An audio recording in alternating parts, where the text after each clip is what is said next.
بسم اللہ الرحمن الرحیم باب ما جاء فی رکعتي الفجر من الفضل۔ تو پیچھے تمام 12 رکعتوں کا ذکر تھا۔ اب امام ترمذی رحمۃ اللہ علیہ یہ جو سنت مؤکدہ ہیں جو جن نمازوں سے پہلے اور بعد میں پڑھنی ہے اس پر مستقل باب باندھ رہے ہیں۔ تو چونکہ فجر کی نماز پہلے ہے اس لیے امام ترمذی رحمۃ اللہ علیہ نے فجر کی جو 2 سنتیں ہیں اس کا باب پہلے باندھا ہے، اور فرمایا کہ یہ جو 2 رکعتیں ہیں فجر کی، ان میں اصل میں تاجروں کو اور ان لوگوں کو مخاطب ہو کر بیان کیا گیا ہے جو یا تو فجر پڑھتے ہی نہیں کاموں پہ چلے جاتے ہیں، اللہ معاف فرمائے۔ ایسے لوگوں کے بارے میں تو حدیث میں آتا ہے کہ جو فجر کی نماز پڑھے بغیر بازار کی طرف جاتا ہے اس کے ہاتھ میں شیطان کا جھنڈا ہوتا ہے۔ تو جو شیطان کا جھنڈا لے کر جائے گا اور اپنے کاروبار میں وہاں پر جا کے گاڑ لے گا تو اس کے کاروبار میں کیا برکت ہوگی۔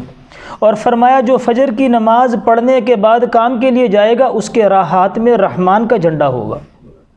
دوسری آپ علیہ الصلوۃ والسلام نے فرمایا دیکھیں فجر کی سنتوں کا اجر کیا ہے، فرمایا خیر من الدنیا وما فیہا، کہ فجر کی 2 سنتیں یہ دنیا اور دنیا کے اندر جتنی بھی چیزیں ہیں، جتنے بھی نیکی کے کام ہیں، جتنے مال دولت سونا ہیرے جواہرات ہیں، ان تمام چیزوں سے یہ فجر کی 2 رکعتیں سنتیں افضل ہیں۔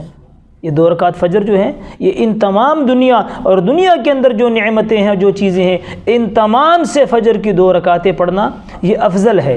تو لہٰذا جیسے دنیا دار دیکھیں دنیا کے چند پیسوں کی خاطر اپنی باغ دوڑ کو جو ہے نا مؤخر نہیں کرتے، اور چند پیسوں کی خاطر جو ہے وہ دنیا کی مصیبتیں بھی برداشت کرتے ہیں، لیکن یہ چیزیں آخرت میں کام آنے والی ہیں۔ فرمایا جو 2 رکعتیں پڑھے گا فجر کی سنتیں اللہ جل شانہ کتنا اجر عطا فرمائیں گے، فرمایا دنیا و ما فیہا سے بہتر ہے۔